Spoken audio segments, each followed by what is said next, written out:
Hey guys, and welcome back to another episode. In March of this year, 2025, I started producing a podcast on YouTube for a brand new client. And as of May 2025, she is monetized. She has 2,000 subscribers, and she has actually changed her business's visibility completely. And in this video, I'm going to tell you exactly how we did this. I want to talk through the very clear aspects of our work together that I believe make her successful. Some very unique findings that I've basically developed from this experience, and also some of the content marketing aspects that I've been implementing that have made this a sustainable success for her. Not just a trend, but a sustainable business that now has a whole other stream of possible income for her moving forward.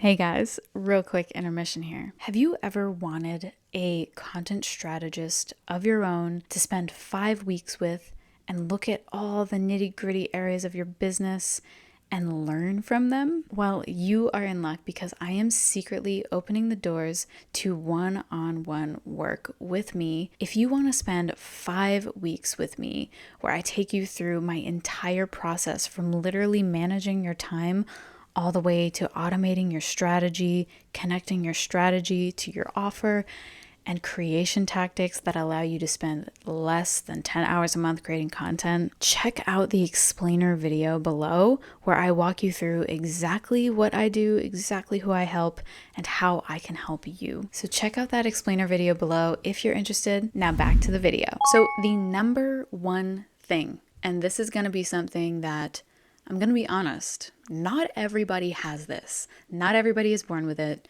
Not everybody can just access this. This is a muscle that needs to be worked through, okay? Unless you have it naturally, this is something that will need to be gained or built upon. Her personality and her authenticity is the number one key to her success, in my opinion. Now, this really causes a dent in the whole industry of making money and, oh, just use my strategy, oh, just use this tool, and oh, use this automation strategy and scheme to build your business to the way and to the capacity that you want it to be. Because I think there is a very, very critical piece that not really anyone that I've seen, I watch a lot of YouTube videos, I haven't seen people talking about this piece of the puzzle. And it's your personality, your authenticity has to shine through. I don't know if you've noticed this, but this video that I'm recording right now and the video that I did last week have probably felt a bit different to you in terms of the other videos that you've watched of me. The difference is I've actually stopped scripting my videos completely. I'm using key points that really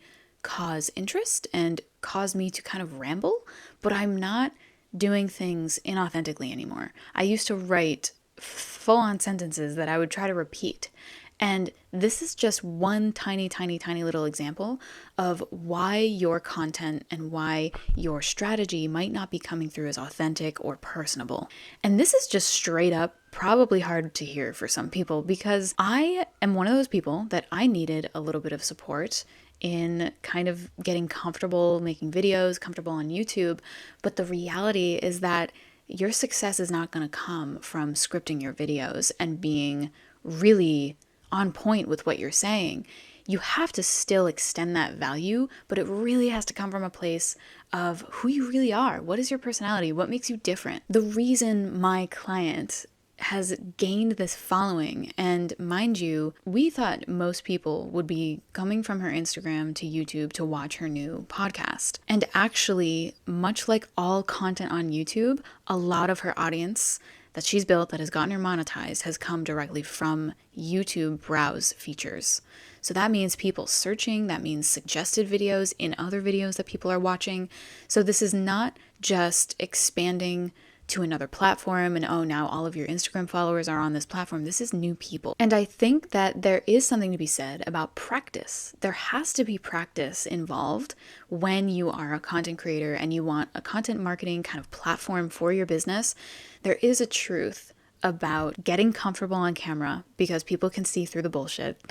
And there is a truth about just being yourself and having your unique thing lead the way. I think that this is becoming more comfortable to me because I've gained this, I guess, muscle memory with creating videos. Maybe they were more scripted to get me comfortable. But there is still that truth that until you are completely comfortable and you are acting from a place or being literally just providing value from a place of authenticity, meaning it's coming directly from you to the camera, like you can tell that I am just being authentic right now. I'm not reading from a script. This is when your audience feels the most connected to you.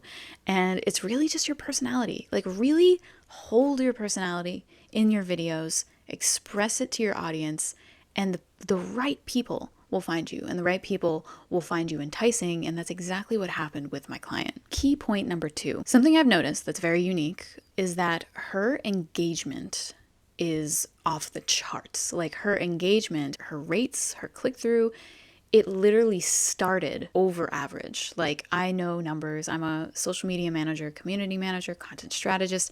I've worked with all somewhat small businesses that have these online presences. And typically you're looking at 5% of a click-through rate, meaning what your title and thumbnail are portraying that makes somebody want to click. Average is good at 5%. And my client is getting 6 to 8%. And she's been getting that from the beginning. And this is just the forward-facing stuff. This is not, I'm not mentioning her comments section, but like that's also off the charts. She's averaging out probably around 70 comments per video, and she's getting about 2,000 average views. So when you think about that, that is a huge percentage of people commenting on her videos that are viewing her videos. So they're super engaged. And here's a little tactic that she does that could help some of you along the way if you are building your podcast or you're building your platform of choice.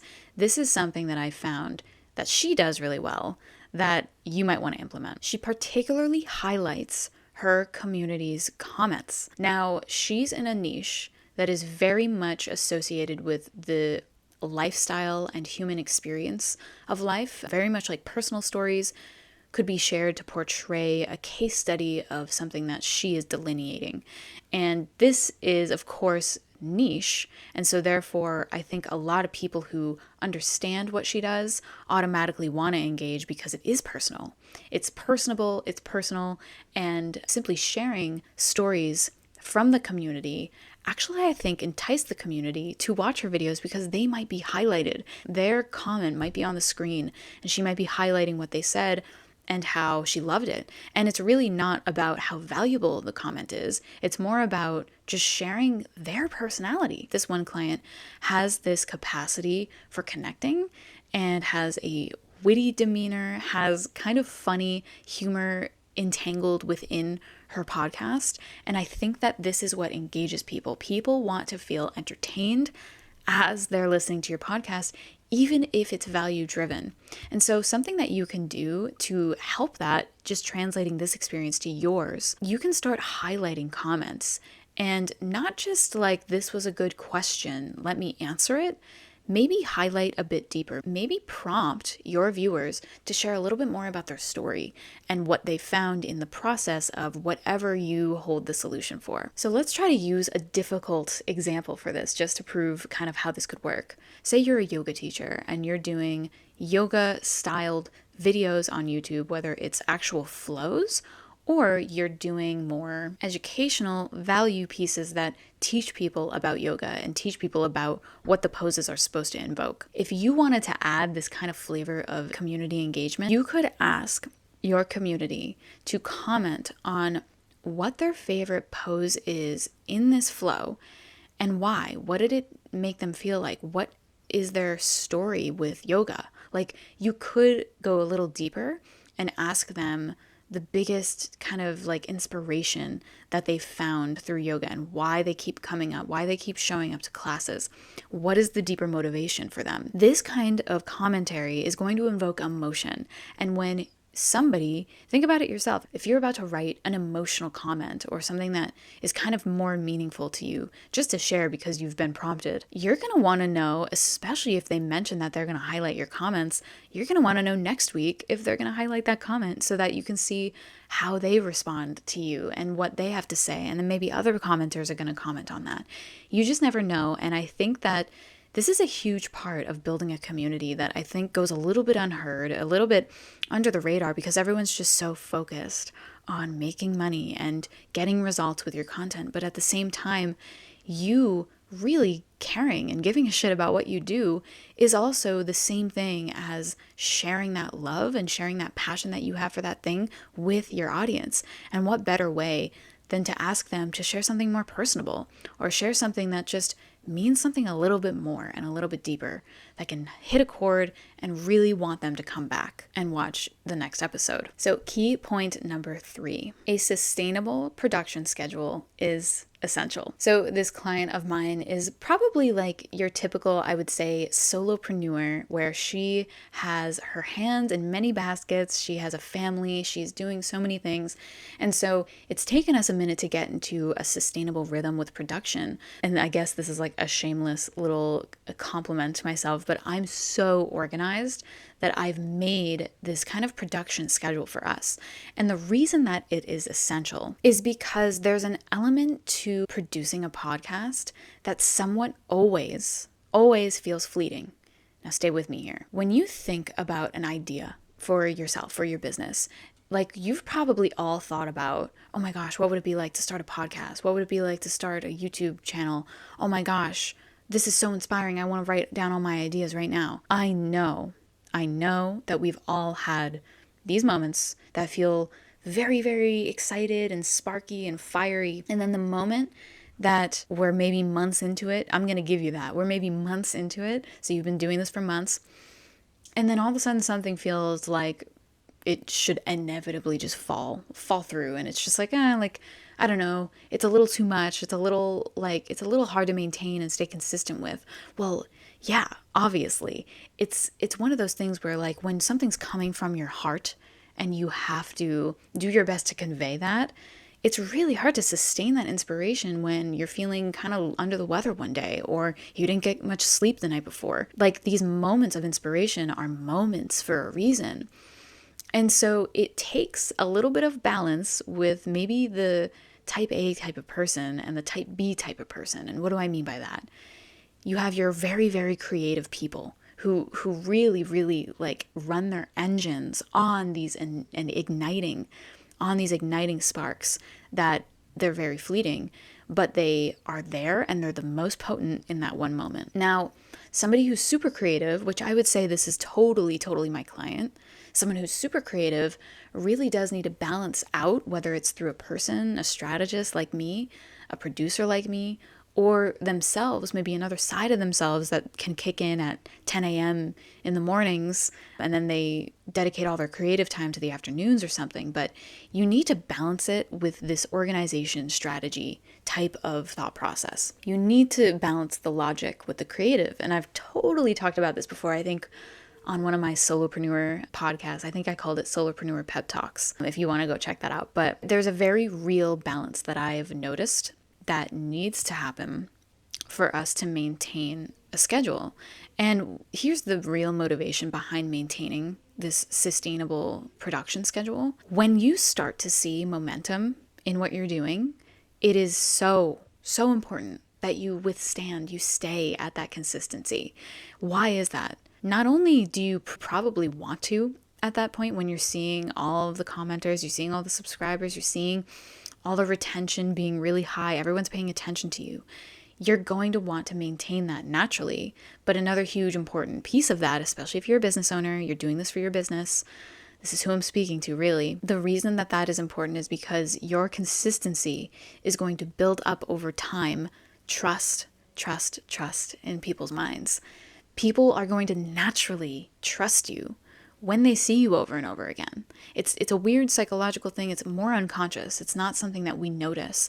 But when we see somebody talking all the time about a specific subject, over time, we begin to just kind of feel like that person has kind of the best offering, especially with your interest in blank or whatever that person is providing the solution for. So we are getting deep in a rabbit hole right now. But basically, this production schedule with my client, we've found that obviously it's been taking a minute to get maintained because I'm working with a very creative person and I'm a very kind of like organized, strategic person.